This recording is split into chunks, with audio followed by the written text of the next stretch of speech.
Amadou Lamine Diop, président ASC Mbaxane. Président dañu dégg ni li ngeen yoroo woon formation Habib Diallo ba léegi nii yéen a ngi daw ci ginnaaw ko oui xam nga kaaw Habib Diallo kaa bu la boo xam ni vraiment waroon na yomb a régler comme ni nga ko laajee parce que toujours joueur bu jaaree ci yow dem beneen club toujours am na lu la fa warloo rawatina ba nga xamee ni ba nga xam ni junior ci yow la ko football bu fa jógee nag dem beneen équipe am na loo xam ni bu fekkee jaay nañ ko am na lu la fa warloo léegi nag li ñu warloo ba léegi ñu ngi ci dem di ci naxante di ci wax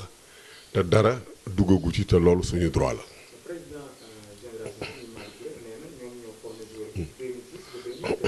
waaw xam nga Malick Touré déjà mi ngi naan moo ko formé 2006 ba 2013 muy 7 ans loolu mu wax ce n'est pas vrai parce que déjà le gosse là en 2010 ak 2011 mi ngi woon ASC Mbaxane fi la footballé d'ailleurs bi mu fi football sax il était en dernière année junior booy bi 1 an et demi la def génération foot loolu mu wax dara du si dëgg waaw loolu moom na leer parce que déjà année bi mu fi football mooy année bi Mbaxane di éliminé Jaraaf coupe du Sénégal mooy année bi Mbaxane di reyante pour yéeg en Ligue 2 année boobu la fi la football d'ailleurs marqué na fi ay but sax équipe yu mel ni kon Asfa ak yeneen ak yeneen. donc sax am ngeen ay daje yow Malick Touré wala seen agent bi lan moo waral ñu yéex bon bi affaire yi kii daje nañ fi Mbaxane ma yóbbaale ay dirigeants wu Mbaxane yóbbu secrétaire général bi yóbbu secrétaire administratif yóbbu manager général équipe bi ak man ñu dem Dakar daje ak Madi avant loolu man daje naa fi ak Madi ay yoon ak secrétaire administratif bu Mbaxane ak Thierno Seydi ak Doudou directeur secrétaire administratif bu génération foot lépp lu ñu fa tëraloon dañ ko teggi parce que ba ñu fa toogee Seydi mooy agent joueur bi dafa ni woon bis bu ñu jaayee xale bi ñu ngi ci pour parler yi dem na Metz CFA la nekkoon mais léegi affaire yi Metz yëg na ñu ngi ci réglage yu mujj yi suñ ko réglé ba pare lépp lu ñu warloo ci transfert dinañ ko dajale ñun dinañ ko dajale jox ñu ko moom d'ailleurs Seydi moo ni woon mooy joxe la grande partie maa di joxe jour bi joxe ndax ndaje boobu jour ba ma nga toog ñoom ñoo woo jour bi toog ñun ñëpp ñu toogandoo waxtaan fa waxtaan bu rafet ñu am ci ñoom confiance bàyyi mu dem ndax am na loo xam bu ñu ko defoon jour bi du nekk professionnel mukk ci àddina te ba léegi sax am na loo xam ni bugguñu ci egg daal ak ñoom daal waaw. lan ngeen nar a def nag ngir jot seen bon li ñu nar a def mooy li ma waxoon Madi rek duñu le Mbaxane ne reculera jamais incha allah dossier bi duñ ci reculer lépp luñ ci war a def dinañ ko def am na nag foo xam ne buñ fa eggee l'irréparable dina taxaw te bu boobaa Madi Touré ak Thierno Seydi ñoom ñooy nekk responsable ñu moytu nag ñu bañ ci egg defe naa mooy bi nga xam ni mooy bi gën loolu daal mooy wax ji avertir nañ leen nag wax nañ leen ñoom xam nañ li ci biir ñu nit xam nañ li ci biir te defe naa nag régler problème yi mu jeex définitivement moo gën am na loo xam boo ko joxee équipe dinañ xam ni kat lii xaaju la méngoo sax ak li nga leen war a jox. problème bi nag mburoo lool ak li doxal seen diggante waa Jaraaf. bon même kaawu Jaraaf bi encore moo gën a te doy waar ndax jour bi bi mu demee ñoom li ñu def yëpp teguñu ko ci yoon la mu fay fubal yëpp dara teguwu ci yoon léegi jour bi ñu ko jëlee alerté nañ leen ñoom it wax ba ci Madi Touré la ñu mujj wàcc si comme moom moo jaay jour bi mu leeral ñu lu bari ci la sax ne day nekk candidat wu fédération ndax injustice yi am ci football bi surtout kaw Djeylani ni su fekkee gagné na fédération football du daw Sénégal tant que le cas de Djeylani taxawul wax na ko wax na ma ko wax na ko devant beaucoup de présidents de clubs du Sénégal ndax ñëw na Thiès wax ko tous les présidents de club de Thiès ni leen su ma gañee fédération que football du fi daw tànk rek la wuñu kaw Djeylane ndax injustice boobu rëy na rëy boo xam ni kenn mënu ko expliquer biñ ci jógee dem nañu ba loolu passé ñu dem fédération jàllul ñu dem suñu rencontre ak Thierno Seydi mooy moo doon agent wu Djeylane itam Thierno Seydi xamal nañu tam ni 5% génne woon nañ ko muy mécanisme de solidarité pour Mbaxane bien que ñun réclamé wuñu woon sax ay formation ñun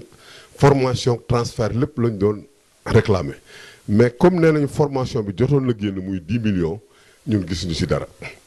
d'ailleurs li ñu ko gën a leeral le président l'ancien président du Ndiambour Mafal Fall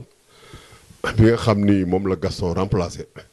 bi mu fa newee waa Jaraaf dañ ko jox document boo xam ni ci la affaire transfert bi nekkoon ñu ngi ci dem mentionné 10 millions pour le Mbaxane document bi Jaraaf jox Ndiambour 10 millions lañ ci mentionné pour le Mbaxane du 10 millions yi génn na mais ñu lekk ko bi ñu toogee ak Thierno Seydi xamal nañ ni devant tout le monde que Ndofène moo lekk 10 millions yi 10 millions yi génn nañ ko même moom sommé woon na Ndofène sax mais Ndofène moo lekk 10 millions yi parce que boo gisee bruit boobu amoon au début Ndiambour ak Jaraaf bi Ndiambour di jox Jaraaf Djeylane yi dañoo signé woon ñoom ñaar 50% moo tax bi Jaraaf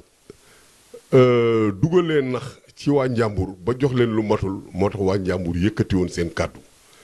commencé di casse dugg dans les journaux ba jël fi sax avocat ni ñoom li ñu leen war a jox représenté wul sax le tiers le président Mafal moom moo ko wax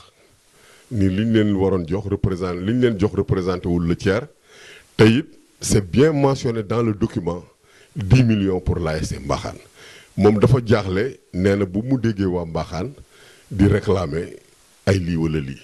parce que Mbaxane normalement foofu formation la fa waroon am ak transfert beeg yëpp même buñ la joxul sax transfert formation bi nga xam génn na sax nga jot ko soog a mën a kii ci leneen mais nii la mbir moomu demee waaw. bon ñaar yi li ngay mën a def noonu toujours parce que réew mi xam nañ ni duñu cautionner injustice te ku lu nit wax rek dinañu xam ndax am na wala amul.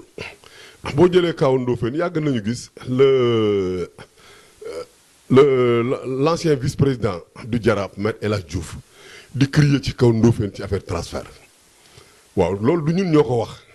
document kayit yaa ngi fi journaux yaa ngi fii rajo yi it ñi si àddina bi yëpp dégg nañu muy crier ci kaw Ndofène ci affaire transfert ay Siré Dia ay ñeneen ak ñeneen ak ñeneen ba mu indi scandale ba Jaraaf xaw fi tas léegi ñun toujours dañ doon bëgg lépp lu ñuy def ñu parce que football bi boo xoolee ay justice sax mën na ci bañ am place lépp ñu koy demee à l'amiable moo tax Madi bi ñu mujjee toog mu ni ma ak gars yëpp toog mbir mi il faut ñu arranger ko d'ailleurs gis naa le président Cheikh Seck fekk mu soog a ñëw Jaraaf man ko nag équipe continuité la soo ñëwee fekk fa ay injustice yu grave yu ay président waagaan def war ngaa mën a réparer injustice yëpp defe naa loolu mooy la meilleure solution parce que l'homme Cheikh Seck li ma ci wax rek laay wax parce que ñun xamee nañ ko ci terrain yi yàgg na mu nekk un homme correct waaw et puis waxam bi ñuy dégg itam lépp lu ñuy dégg ci moom itam lu baax lañ ko xamee ba nga xam ni injustice yooyu war na ko réparer parce que j'ai dit que c'est inadmissible Jaraaf di dugg 5e année te jëlul dara masul am dans l'histoire du Jaraaf les plus mauvais résultats du Jaraaf ci magistère u Cheikh Seck la amee te Cheikh Seck mérité wul loolu parce que yàlla du ànd ak ñu malhonnête loolu moom yàgg nañ ko wax ñëpp xam nañ ko ku jubadi yàlla du ànd ak yow mukk la Jaraaf bu toog di dugg juróomi at jëlul coupe du Sénégal jëlul championnat masul am dans l'histoire du Jaraaf te de très grands présidents ñoom mas a nekk Jaraaf te Cheikh sax mën nañ ko boole ci président yu mag yooyu mais am na yoo xam daal réparer ko daal defe naa mooy bi gën jàmm am ci football bi ñëpp àndandoo jàpp ci football bi parce que ñun suñu football la ñun ñoo ko moom.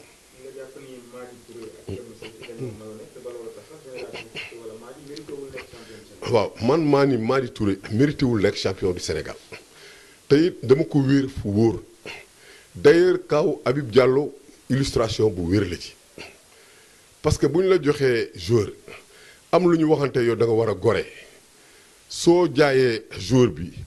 même boo leen joxul la ñu war a am yëpp nga am sax loo xam da nga koy waxtaan ak ñoom lu jaadu nga def ko parce que 2 millions lañ ñu jox Madi moo ñu jox 1 million 500 mille Thierno Seydi bi jëloon engagement ni dina joxe intégralité transfert bi intégralité bi da ci joxe lu bari 500 mille lañ jox bi mu ñu koy jox ñëpp a ngi toog man ko mais président yow man ko ci Seydi yow waxuñu woon lii moi non xam nga sama charge yi man ko boo gisee affaire bi traîner ba nëgë ni dañu amoon ci yow confiance moo tax mbir mi traîner ba nëgë ni moo tax li nga waxoon ñu def ko Madi it wóolu woon naa ko wóolu boo xam ni soxlawu moon bind këyit lu mu wax rek loolu la